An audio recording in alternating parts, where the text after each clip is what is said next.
మీపై తమ జీవితాన్ని ధారపోసిన వారి ముఖంపై మీరు చెంపదెబ్బ కొడుతున్నారు. మీకోసం తమ రక్తాన్ని చెమటను చిందించిన వారిని మీరు ఏడిపిస్తున్నారు, ఇబ్బంది పెడుతున్నారు. మీరు పుట్టినప్పుడు నా ఇంటికి అదృష్టం వచ్చింది, ఆడతిల్ల పుట్టింది అని వారెంతో సంతోషించారు.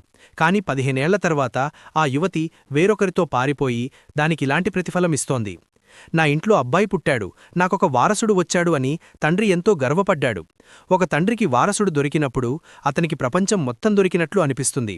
కాని ఆ యువకుడు డ్రగ్స్కు బానిసగా మారి దానికిలాంటి ప్రతిఫలమిస్తున్నాడు. మీ అమ్మానాన్నలు ఒక జట్టుగా ఏర్పడి మీకోసం తమను తాము అంకితం చేసుకున్నారు. మిమ్మల్ని పంచడంలో, తినిపించడంలో, బట్టలు వేయడంలో, చదివించడంలో నిమగ్నమైపోయారు. కాని 15 ఏళ్ల తర్వాత మీరు వారిపై ప్రతీకారం తీర్చుకుంటున్నారు, వారిని అవమానిస్తున్నారు. ప్రతి ఒక్కరూ ఆలోచించాల్సిన నిజం. నేను గ్యారంటీగా చెబుతున్నారు, ఈ భూమిపై ప్రస్తుతం జీవించి ఉన్న 50-60 ఏళ్ల వయస్సున్న తల్లిదండ్రులలో 80% మంది తమ సొంత పిల్లల వల్లనే బాధపడుతున్నారు. జేబులో డబ్బు లేకపోయినా స్నేహితుల దగ్గర అప్పుచేసి మరీ పిల్లలకు మంచి బట్టలు, బొమ్మలు, చాక్లెట్లు, ఐస్ క్రీములు తెచ్చారు. అలాంటి తండ్రిని ఈ రోజు పిల్లలు బాధపెడుతున్నారు. మీరు ఒంటరిగా ఉన్నప్పుడు ఒక్కసారి ఈ కోణంలో ఆలోచించండి. అవును, వారు చెప్పేది నిజమే కదా, నా తల్లిదండ్రులు నాకోసమే తమ జీవితాన్ని ధారపోశారు. నాకు మంచి జీవితమివ్వడమే వారి ఏకైక లక్ష్యం. దానికి బదులుగా నేను వారిని అవమానిస్తున్నాను. నేను చేసిన నీచమైన పని వల్ల నా తండ్రి సిగ్గుతో ఎవరికీ ముఖం చూపించలేక తను ఎప్పుడూ నమాజ్ చదివే మసీదుకు వెళ్లడానికి కూడా భయపడుతున్నాడు కదా. మీ డ్రగ్స్ అలవాట్ల వల్ల తండ్రి సిగ్గుపడుతూ వేరే వీధుల గుండా తలదించుకుని వెళ్లాల్సి వస్తోంది. మీ తల్లిదండ్రులు మిమ్మల్ని చూసి గర్వపడాలి. కాని మీరిచ్చే బహుమతి ఇదా? తల్లిదండ్రుల ప్రార్థనలు ఎప్పటికీ బతికే ఉంటాయి. ప్రియమైన మిత్రులారా, తల్లిదండ్రులు చనిపోవచ్చు, కాని వారి ప్రార్థనలు, దువాలు ఎప్పటికీ సజీవంగా ఉంటాయి. తండ్రి చనిపోయినా అతని ప్రార్థనలు బతికే ఉంటాయి. తల్లి చనిపోయినా ఆమె ప్రార్థనలు బతికే ఉంటాయి. వారు రాత్రుల్లో, ఉపవాస దీక్షలో కన్నీళ్లతో మీ భవిష్యత్తు కోసం చేసిన ప్రార్థనలే మిమ్మల్ని శిఖరాలకు చేరుస్తాయి. కాని ఈరోజు మీరు వారి పట్ల కనీసం ఉఫ్ అని కూడా అనకూడని చోట గట్టిగా అరుస్తూ వారితో మాట్లాడుతున్నారు, వారిని ఏడిపిస్తున్నారు. మీ ప్రవర్తనను మార్చుకోండి, వారిని గౌరవించడం ప్రారంభించండి.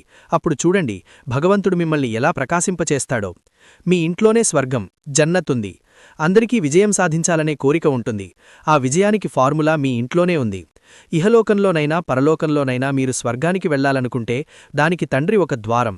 ఆ తండ్రిని ఏడిపిస్తే ఆ ద్వారం మూసుకుపోయినట్లే, మీరు లోపలికి వెళ్లలేరు. తల్లి పాదాల కింద స్వర్గముంటుంది.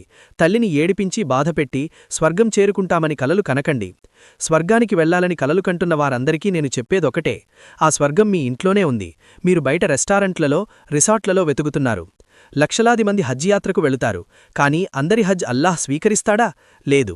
మీ తండ్రి విశ్రాంతి తీసుకుంటున్నప్పుడు మీరు ఆ గదిలోకి వెళ్లి అతన్ని ప్రేమగా చూసి చిరునవ్వు చిందించడం చాలు, మీకు దేవుడు స్వీకరించిన ఒక హజ్ యాత్ర చేసినంత పుణ్యం లభిస్తుంది.